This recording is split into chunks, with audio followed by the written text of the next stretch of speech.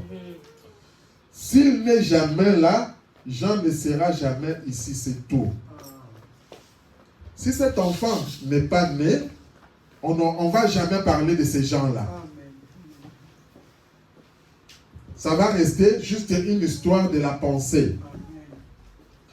De même, vous pourriez, peu importe combien d'idées mythiques vous pourriez vous faire sur le ciel. Beaucoup de gens peuvent avoir des idées sur le ciel. Combien c'est glorieux. Mais, si vous n'êtes pas né de nouveau, vous n'y serez pas. Amen. Et beaucoup de prédicateurs, surtout dans les dénominations, ainsi de suite, beaucoup de gens se font des illusions sur le ciel. Mais, ce matin, je te dis, tant que tu es un chrétien, tu n'es pas né de nouveau, tu n'entreras pas au ciel. Amen. Amen. C'est tout. Vous voyez? Il faut qu'il en soit ainsi. Parce qu'il faut qu'il y ait une naissance. Dieu a établi ses lois et tout fonctionne selon ses lois. Vous voyez? Amen. Une église séduite par le monde. Or, nous savons tous qu'une naissance, peu importe où elle a lieu, n'importe où, c'est un gâchis.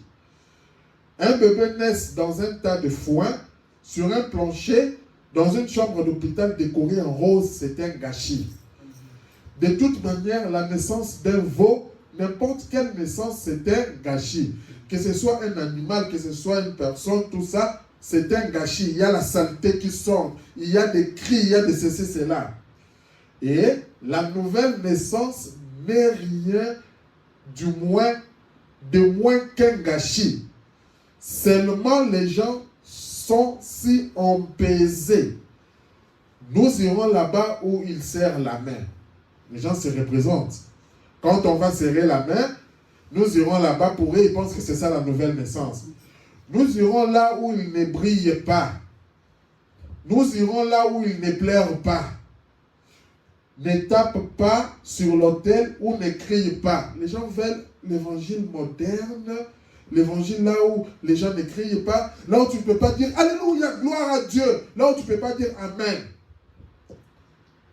Vous voulez être trop humain. Ce dont nous avons besoin, c'est une naissance. Cette mort qui produit la vie. Une semence, une vieille pomme de terre, une semence de pomme de terre. Prenez cette pomme de terre et mettez-la dans le sol.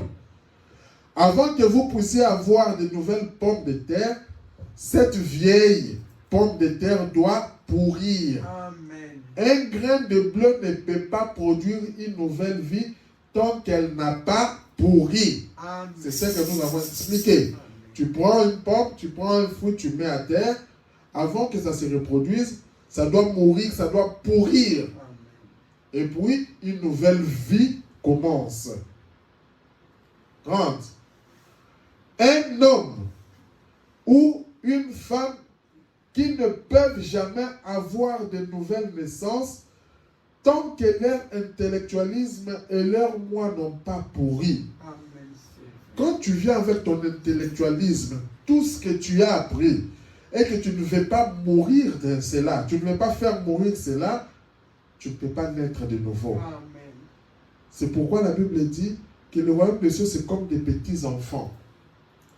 On doit enlever notre raisonnement, notre intellectualisme, notre manière de penser là.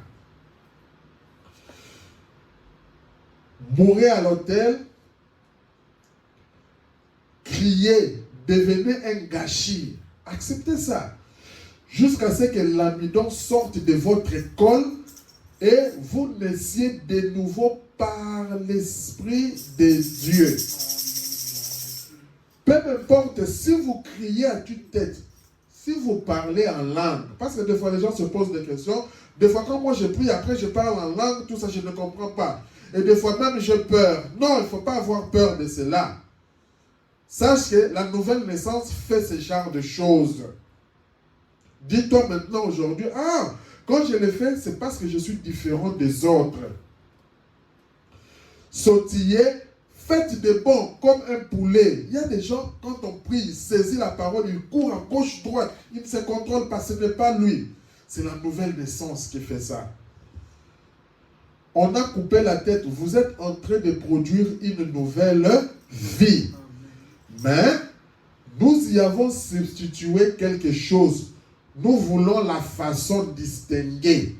Les gens veulent que ce soit dans le calme. Les gens veulent que non, pour nous la nouvelle naissance, il faut rester amen, calme, tout ça. Non, ce n'est pas ça.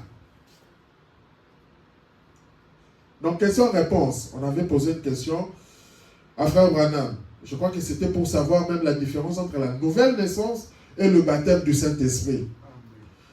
Si vous vous appuyez sur vos conceptions intellectuelles, si vous vous appuyez sur vos conceptions intellectuelles et tout, jamais vous naîtrez de l'Esprit de Dieu. Jamais. Avec nos conceptions intellectuelles, jamais. Vous devez oublier, comme Paul l'a fait, il a oublié tout ce qu'il avait connu. Pour ne pas savoir parmi vous autre chose que Jésus-Christ. Être né de nouveau, renaître. Oh! Si seulement je pouvais faire saisir ça. C'est une naissance qui produit une nouvelle création. Nous devenons une nouvelle création. Le mot grec employé ici, j'ai cherché ça l'autre jour, dans le lexique du grec, le mot naissance veut dire création. Quand il est dit, vous êtes des nouvelles créatures en Jésus-Christ, le mot créature là, c'est le mot création. Vous êtes une nouvelle création. En fait, ce n'est pas quelque chose qu'on est en train de mettre, non, c'est quelque chose qu'on a enlevé, on a remplacé, c'est une nouvelle création. En Christ, nous devenons une nouvelle création. Pas dans le monde, mais en Jésus-Christ. Vous êtes des nouveaux. Dans une église séduite par le monde, le frère Branham dit, je voyais ces femmes. Le frère Branham ici nous raconte un jour, il sortait avec sa femme Meda. C'est pourquoi, aux frères qui sont mariés, c'est bien de fois sortir, se promener en amoureux avec sa femme. Regarder un peu la nature, regarder ce qui se passe ensemble avec sa femme. Et ici, le frère Branham sortait avec Meda, il regardait, et Meda a vu une jeune fille, les jeunes filles qui s'habillaient mal, c'était aux États-Unis, il s'étonnait, elle s'étonnait, il dit, mais pourquoi marcher vraiment? Nous n'avons pas vu des jeunes filles qui s'habillent de manière par rapport à la parole. Et le frère Branham lui avait dit, on est en Amérique. Là où nous avions parlé que chaque esprit, chaque nation a un esprit. Amen. Amen. Ça revient encore. Que les femmes américaines, elles aiment s'habiller comme ça. Sexy, se laisser aller, tout ça. Et nous verrons que nous, en tant qu'enfants de Dieu, nous avons dit que quand nous sommes nés de Dieu, nous ne sommes pas des Luba, nous ne sommes pas du Congo, nous ne sommes pas des Guinée, du Cameroun, nous sommes enfants de Dieu. Et nous avons un esprit qui est le Saint-Esprit. Nous avons une naissance qui est la nouvelle naissance, ce qui fait qu'un frère qui est au Cameroun, un frère qui est en RDC, un frère qui est aux États-Unis, nous voyons la même chose. Alors, nous regardons ici, je voyais ces femmes. Meda m'a dit, nous n'avons pas vu une seule femme portant une jupe aujourd'hui. Et elle m'a dit, Bill, regarde cette femme-là, avec ses petites bretelles autour du haut de son corps. tu ne vas pas me faire croire que cette femme ne sait pas que c'est mal.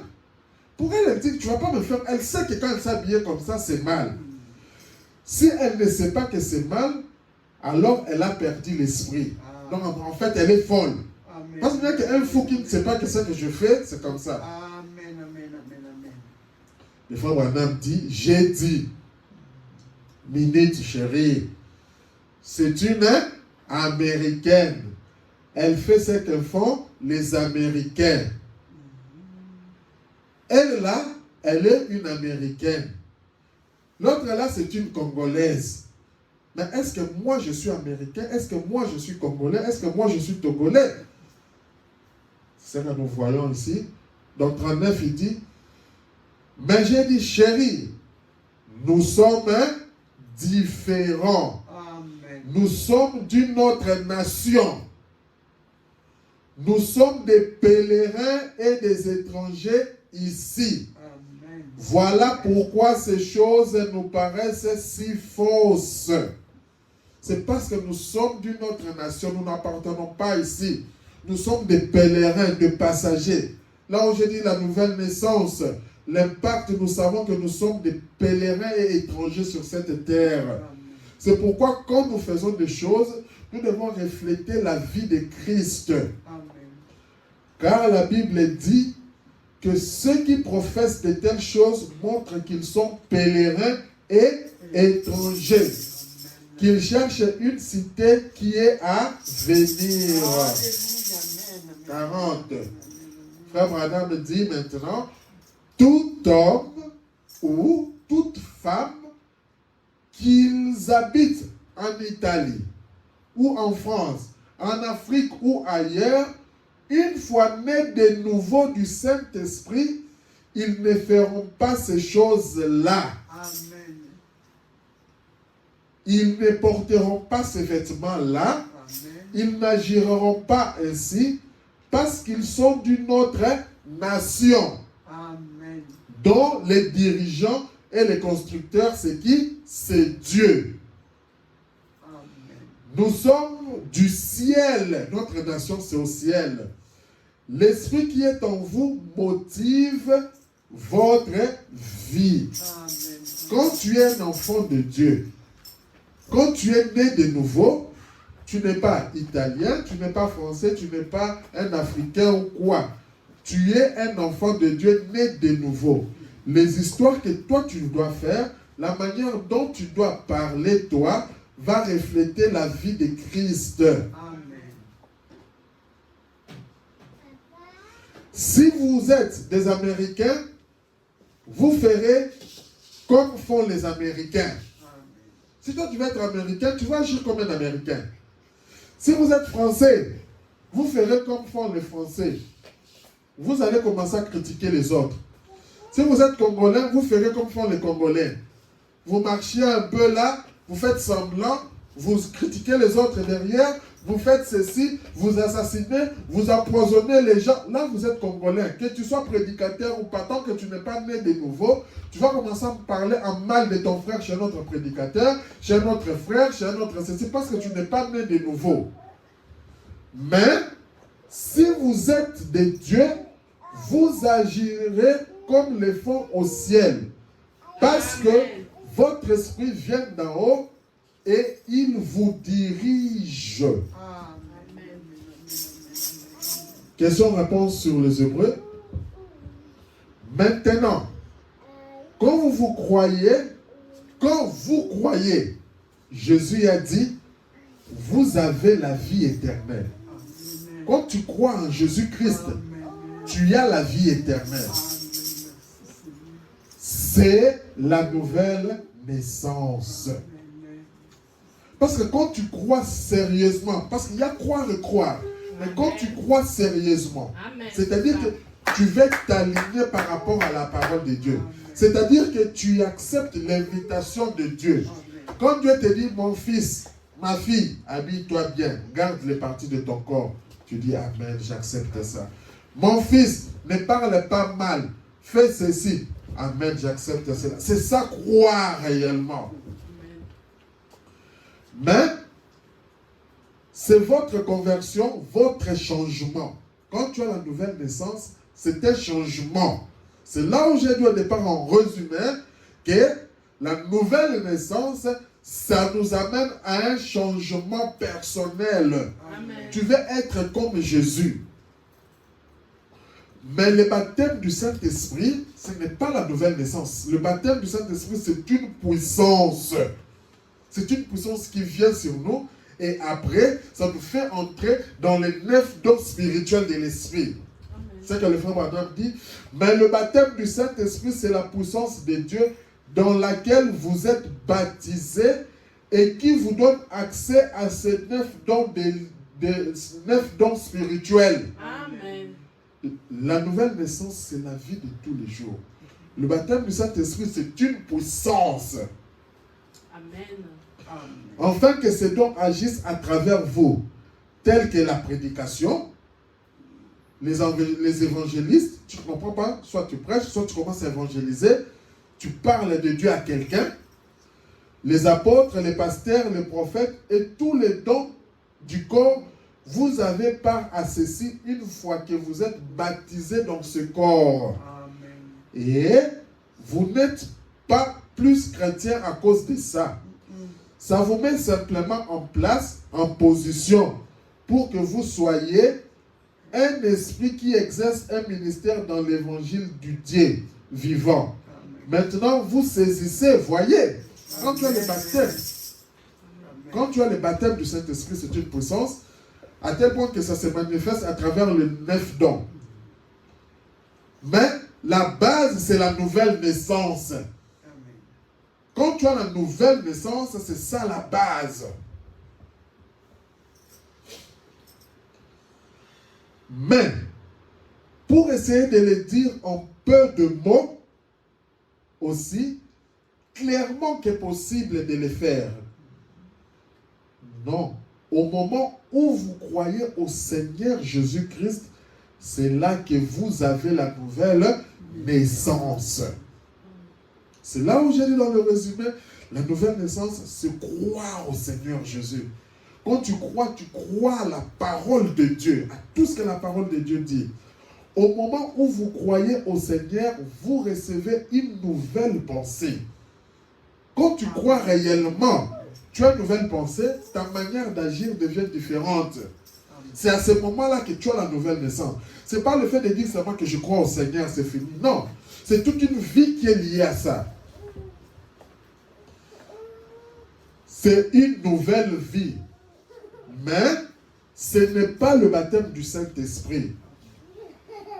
Vous voyez, vous avez la nouvelle naissance au moment où vous croyez. Vous avez quoi? La vie éternelle. Quand tu as la nouvelle naissance, qu'on ne te trompe pas, tu as la vie éternelle. Parce que tu es quelqu'un extraordinaire. Tu n'agis plus comme tu agissais dans le monde. C'est un don de Dieu, un don qui vous est donné par la grâce souveraine. Nous avons vu, renseignez-vous, rappelez-vous, sur la crainte de Dieu. En fait, ça se suit. Sur la crainte de Dieu, c'est un don. Ce n'est pas toi qui as cherché, mais c'est Dieu, c'est un don. C'est pour toi, c'est pourquoi estime-toi heureux ou heureuse. Quand tu te dis que je suis un enfant de Dieu, ce n'est pas donné à tout le monde. Amen. Du fait d'avoir accepté les dons que Dieu vous donne, l'invitation. Quand tu acceptes ces dons-là, tu acceptes cette invitation-là, estime-toi heureux, heureuse. Vous voyez, c'est lui qui écoute mes paroles et qui croit à celui qui m'a envoyé à la vie éternelle. Il a la vie éternelle, c'est la nouvelle naissance. Vous êtes convertis. Ce qui signifie fais demi-tour. C'est-à-dire, tu marchais, pendant que tu marchais, la vie que tu menais, tu volais, tu mentais, tu escroquais les gens, tout ça. Quand tu rencontres Dieu, quand tu crois à Dieu, Dieu te dit que c'est mauvais, c'est pas bien la parole de Dieu. Tu dis, ah Seigneur, je fais demi-tour. Je ne vais plus continuer sur cette vie-là. Je fais demi-tour. C'est ça la nouvelle naissance. Tu commences à chercher à vivre, à être comme Dieu. 365. Mais, maintenant, pour ce qui est d'avoir la vie éternelle et d'être chrétien, parce que c'est la continuité de l'enseignement sur les chrétiens, vous êtes un chrétien à l'instant où vous croyez. Or, ça, ce n'est pas faire semblant de croire. Parce que beaucoup, ils font semblant de croire.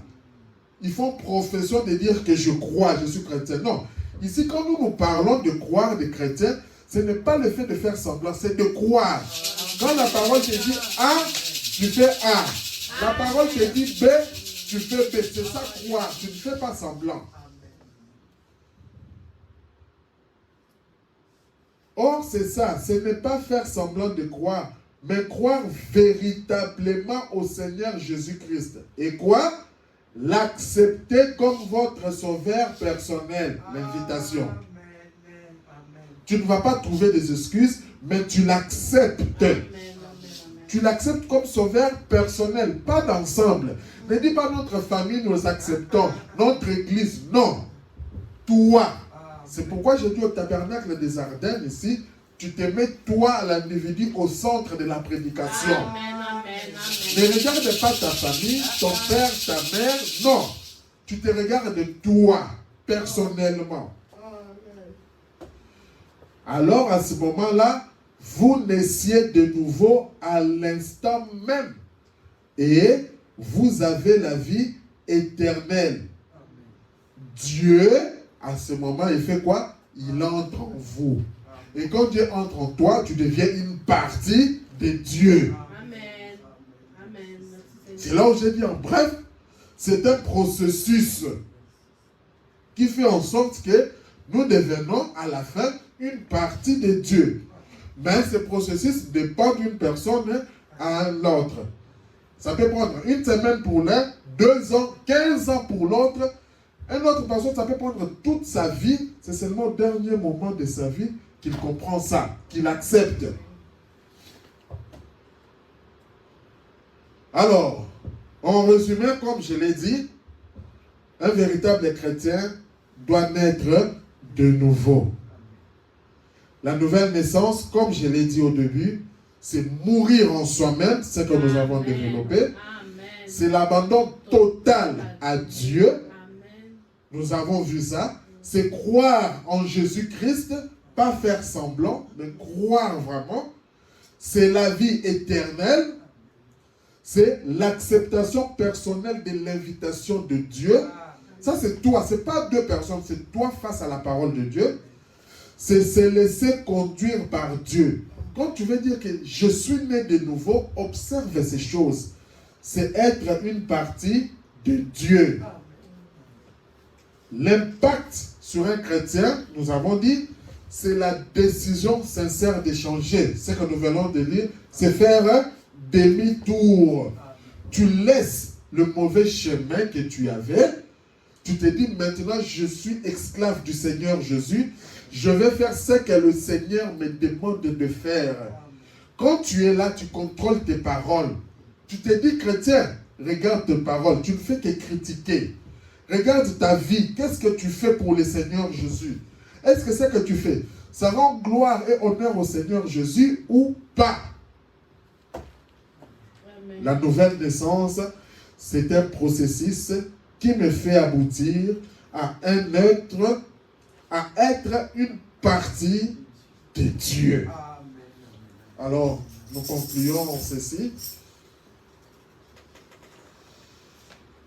Dans le message conférence prêché le 6 août 1963, paragraphe 186. Mais, oh, quand un homme est né de nouveau, il y a quelque chose à l'intérieur qui tient bon. Je suis arrivé à ce point-là où je pensais, comment l'ai-je eu? D'où est-elle venue? Qu'est-ce que je suis de toute façon? D'où suis-je venu? Voyez, toute la partie humaine avait disparu. Quand tu es né de Dieu, quand tu as la nouvelle naissance, quand tu deviens partie de Dieu, tout ce qui est humain disparaît. Alors c'est vrai, c'est authentique, l'Esprit de Dieu se trouve là. Il faut que vous naissiez de nouveau. Tout doit mourir.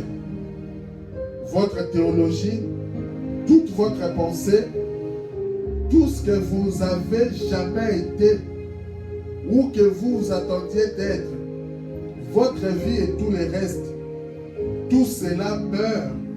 Et alors, le Saint-Esprit entre.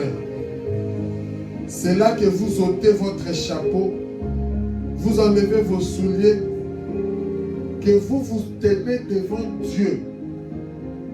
Tu dis à Dieu, je n'ai rien à t'apporter, mais à ta croix, je veux m'accrocher.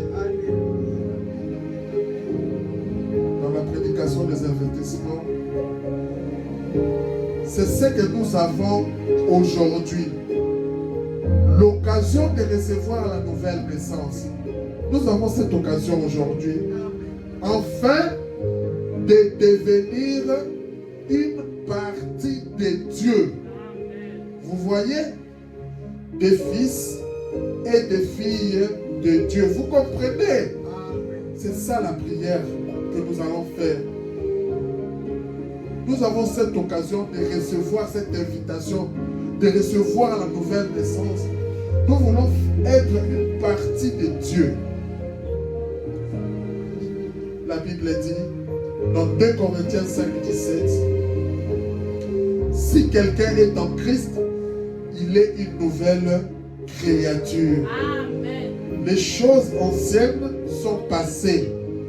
Voici, toutes choses sont devenues nouvelles.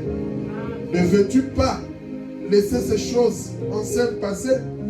Ne veux-tu pas devenir une nouvelle création? Ne veux-tu pas naître de nouveau? Ne veux-tu pas accepter le Christ? Nous allons